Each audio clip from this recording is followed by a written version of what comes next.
equals does your device need fixing? We offer a free diagnosis. We pick up and deliver right to your door, no calls or travel needed. We send you a quote before repairing, and only go ahead if you approve it. Easy, transparent, and professional. Link in description. To start, gather your tools: a Torx screwdriver, a plastic spudger, and a suction cup. First, power off your Surface Pro 4. Remove the screws around the device using the Torx screwdriver. Carefully use the suction cup to lift the screen. Be gentle to avoid damaging the display. Once the screen is off, disconnect the battery. Inspect the internal components for any dust or debris.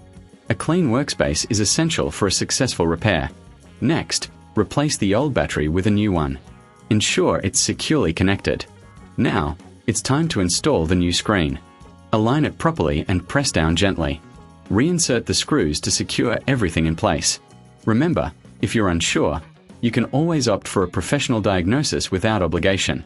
We offer pickup and delivery at your home, so you don't have to worry about transport.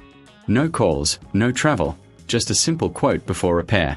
This way, you can have peace of mind knowing your device is in good hands. Does your device need fixing? We offer a free diagnosis. We pick up and deliver right to your door, no calls or travel needed. We send you a quote before repairing, and only go ahead if you approve it. Easy, transparent, and professional. Link in description.